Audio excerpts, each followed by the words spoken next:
जैसा कि last episode में हमने देखा कि जियान को लावा के अंदर जाने पर भी फायर कोर नहीं मिल पाई थी, लेकिन वहाँ पर उसे ये तो पता चल गया था कि क्वीन मेडुसा ने फायर कोर चुरा ली है, जिस वजह से अब वो क्वीन मेडुसा को ही ढूंढने के लिए अपना सफर शुरू करता है। वो रेगिस्तान से होते हुए टेम्पल ऑफ स्नेक्स की तरफ बढ़ता है। रास्ते में उन्हें कई सारे स्नेक्स की स्टैचू दिखती हैं। असल में जैसे ह्यूमंस की स्पीशीज हैं, वैसे ही इस दुनिया में स्नेक्स अलग स्पीशीज हैं। उसे चलते चलते रात हो जाती है और रात में उसे एक तालाब दिखता है। तालाब के अंदर देखने पर उसे उनमें एक लड़की दिखाई देती है जो डांस करते करते नहा रही थी। वो बहुत स्टाइल में और स्नेक पार का यूज करते हुए आसपास अपना ऑरा क्रिएट कर रही थी। जियान और उसके मास्टर दोनों उसका डांस देखने लग जाते हैं। उन्होंने इस तरह का अद्भुत डांस कभी नहीं देखा था। जियान को पता चल जाता है कि ये लड़की ही मेडुसा है, लेकिन वो लड़की क्वीन मेडुसा नहीं थी। उसके मास्टर उसे बताते हैं कि ये एवोल्यूशन डांस कर रही है। ये इनका होली पूल है, यानी पवित्र जल है।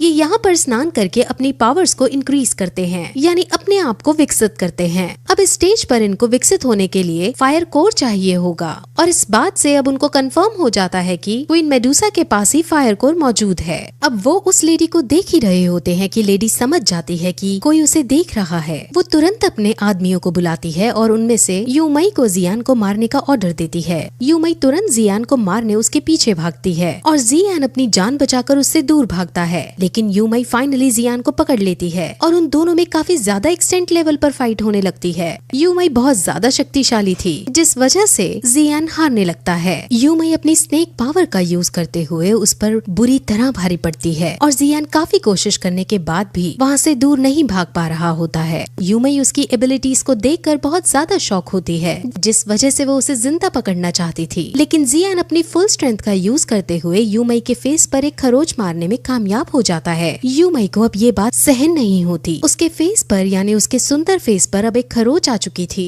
अब वो गुस्से में तुरंत जियान को जान से मारने के लिए आगे बढ़ती है। जियान समझ जाता है कि ये उसका आखिरी पल है, लेकिन तभी वहाँ एयरप्लेन में उड़ता हुआ गुहे नाम का क्लैन आता है। गुहे क्लैन के साथ एक लड़की थी जिसने अपना फेस ढक रखा था। वो तुरंत नीचे उतरकर जियान को बचा लेती है और यूमई को शांत करती है। मास्क वुमेन अब जियान को यहाँ से जाने को कहती है, जिस वजह से जियान तुरंत पर्पल विंग्स का यूज करके वहाँ से जाने लगता है, लेकिन यूमई को ये बर्दाश्त नहीं होता और वो जियान को रोकने के लिए उस पर फिर अटैक करती है, लेकिन इस बार वो मास्क वुमेन अटैक को नलीफाई कर देती है और जियान उड़कर वहाँ से चला जाता है। अब गुहे क्लैन का लीडर यूमई से बात करता है और कहता है कि उसे क्वीन मेडुसा से मिलना है। असल में स्नेक्स और ह्यूमन सदियों से एक दूसरे का खून बहाते हुए आए हैं, जिस वजह से स्नेक्स ह्यूमन से नफरत करते हैं। इसीलिए यूमई लीडर से मना कर देती है और कहती है कि वो तुम जैसों से नहीं मिलेगी। स्नेक्स क्लैन के अंदर 8 शक्तिशाली ट्राइब्स रहती थी और उन 8 ट्राइब्स का रक्षण स्नेक्स क्लैन को प्राप्त था। यूमई उन 8 ट्राइब्स का हवाला देते हुए कहती है कि अगर तुम यहाँ से नहीं भागे तो वो 8 ट्राइब्स तुम्हें मार डालेंगे।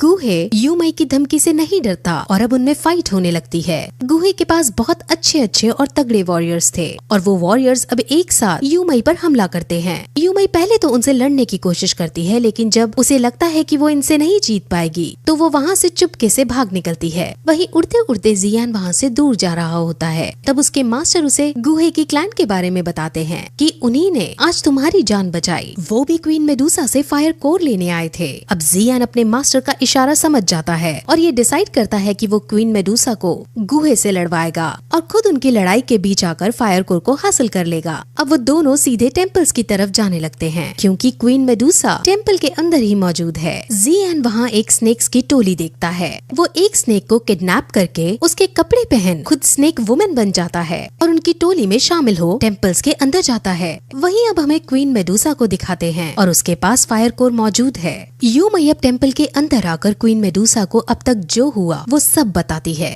वो उसे जियान के बारे में भी बताती है कि उसके पास बहुत सारी एबिलिटीज हैं और उससे भी हमें खतरा हो सकता है। अब वहाँ एक ओल्ड स्नेक भी आता है जो उसे सलाह देता है कि अब हमें रिचुअल आज दोपहर में ही करने चाहिए, ताकि रिचुअल के बाद हम सब इवॉल्व हो जाएं और स्नेक ट्राइब खतरे से बच सके। क्वीन मेडुसा फायर कोर को अब यूमई को देती है और उसे इनको अंडरग्राउंड छुपाने के लिए कहती है, ताकि वो इसे ढूंढ ना पाए। वहीं जियान जो भेस बदलकर टेम्पल के अंदर घुस रहा था, उसे यूमई दिखती है जिसके हाथ में फायर कोर मौजूद थे। वो डिसाइड करता है कि वो अभी इन फायर कोर्स को ले ले, लेकिन जैसे ही वो ऐसा करने की कोशिश करता है वैसे ही यूमई उसे देख लेती है। वो तुरंत अपने आदमियों को उसको पकड़ने के लिए कहती है। वो खुद भी उसको को पकड़ने के लिए जाने लगती है, लेकिन ओल्ड स्नेक कहता है कि तुम्हें पहले फायर कोर्स को सही ठिकाने पर रखना होगा, जिस वजह से अब उसके आदमी ही जियान का पीछा करते हैं। जियान उन सब से बचकर भागता है और फाइनली एक पहाड़ी से कूदकर उनकी आंखों से ओझल हो जाता है। अब जियान को समझ नहीं आता कि वो फायर कोर को कहाँ ढूंढे, लेकिन तभी उसे किंग लियांग की याद आती है। किंग लियांग ने उसे एक डिवाइस दिया था जिस वजह से वो फायर कोर की लोकेशन को ट्रेस कर पाता, यानी जब फायर कोर आसपास होगा तो डिवाइस ग्लो करने लगेगा। अब दोपहर के 12 बज जाते हैं, यानी सूरज सर पर चढ़ जाता है और ये समय रिचुअल करने के लिए परफेक्ट है, इसलिए अब सभी स्नेक्स बाहर आकर रिचुअल करने लगते हैं। जियान भी उनके रिचुअल में शामिल हो जाता है। वो अपना ये सब कर ही रहे होते हैं कि अचानक वहाँ गुहे फिर से आ जाता है और अब इस बार उनको धमकी देते हुए कहता है कि हमें क्वीन मेडुसा से मिलना है। ओल्ड स्नेक कहता भी है कि क्वीन मेडुसा तुमसे नहीं मिलना चाहती, लेकिन गुहे अब जबरदस्ती कहता है कि वो यहाँ से मिले बिना नहीं जाएगा। अब उसकी जिद को देखकर क्वीन मेडुसा को बाहर आना पड़ता है और वो उसके सामने आकर कहती है कि तुम्हें आखिर चाहिए क्या। गुहे कहता है कि उसे फायर कोर चाहिए और अगर उसे फायर कोर मिल जाएगा तो वो क्वीन मेडुसा को बहुत सारे अलग अलग तरह के हाई लेवल्स के पिल देगा। वो उसे मुंह मांगी कीमत भी देगा। क्वीन मेडुसा उसे बड़े स्टाइल में ये कहकर मना कर देती है कि ये सौदा अच्छा तो है लेकिन वो नहीं करेगी। अब गुहे की उस मास्क वुमेन को गुस्सा आ जाता है और वो क्वीन मेडुसा के पास आकर कहती है कि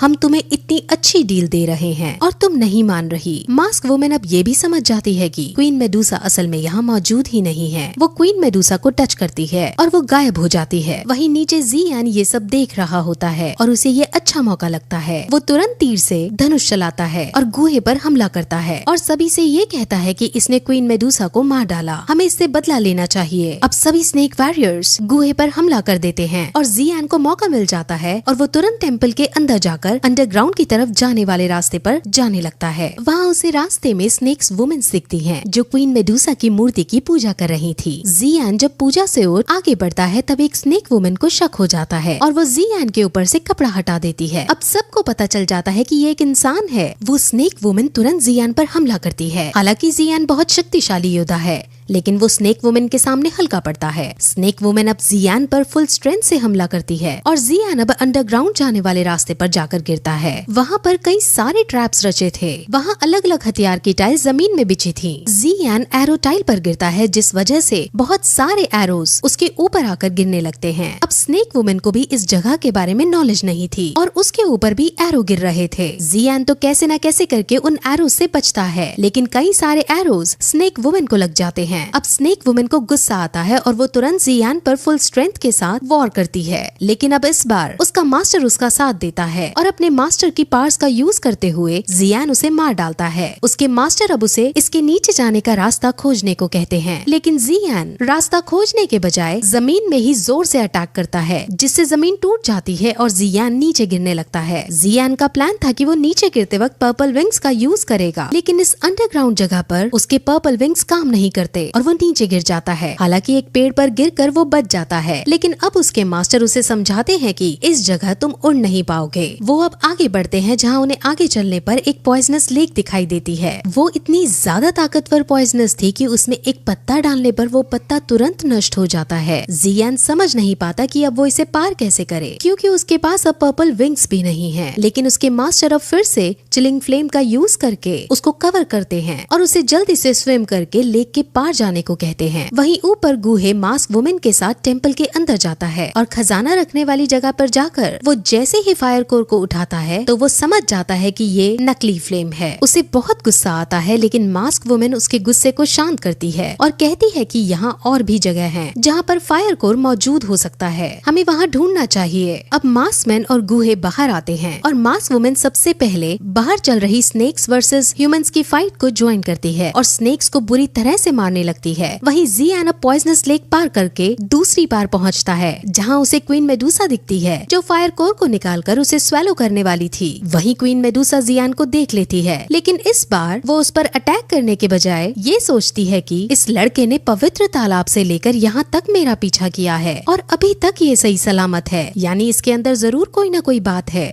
जरूर मुझे भगवान कोई संदेश देना चाहते हैं, इसलिए अब मुझे इस लड़के को मारने के बारे में छोड़ फायर कोर को स्वेलो करना चाहिए। चाहिए। मास्टर क्वीन मेडूसा को देखकर समझ जाता है कि ये क्या सोच रही है। मास्टर जियान को बताता है कि जब से स्नेक्स प्रजाति एग्जिस्टेंस में आई है, तब से स्नेक्स के अंदर स्नेक बॉडी और स्नेक स्पिरिट मौजूद रहती है और अब स्नेक स्पिरिट का वजूद कायम करने के लिए क्वीन मेडूसा को फायर कोर स्वेलो करना होगा ताकि उसकी लेवल्स बढ़ सके। 1000 साल पहले स्नेक्स एंसेस्टर ने क्वीन मेडूसा को इस काम के लिए चुना था और इस वजह से क्वीन मेडूसा किसी भी कीमत पर फायर कोर को निगलना चाहती है। हालांकि फायर कोर को निगलना बहुत मुश्किल काम था, क्योंकि अगर वो इसकी एनर्जी को नहीं संभाल पाएगी तो वो मर जाएगी। क्वीन मेडूसा बहुत हेसिटेट भी होती है, लेकिन अपने एंसेस्टर्स को याद करके वो अपने रियल फॉर्म में आकर फायर कोर को पकड़ने लगती है और फाइनली उसे निगल लेती है, यानी उसे खा लेती है। उसके खाते ही वो बेहोश होकर नीचे गिर पड़ती है और जियान उसके पास आकर उसकी तारीफ करता है, क्योंकि अपने क्लैन के लिए उसने इतनी बड़ी कुर्बानी दी है। वहीं ऊपर अब सब क्वीन मेडूसा की हालत के बारे में जान जाते हैं और सभी स्नेक्स दुखी होकर बैठ जाते हैं और वहाँ चल रहा रिचुअल भी अपने आप बंद हो जाता है। जियान को क्वीन मेडूसा के लिए दया आती है, लेकिन जियान को भी 3 साल बाद वाले एग्रीमेंट को पूरा करना था और उसे भी अपने परिवार के प्रति जिम्मेदारियों को निभाना था, इसलिए वो भी फायर कोर को हासिल करके ही रहेगा और अगर उसकी भी मृत्यु इसको प्राप्त करते वक्त हो जाती है तो भी वो खेद नहीं करेगा, यानी पीछे नहीं हटेगा।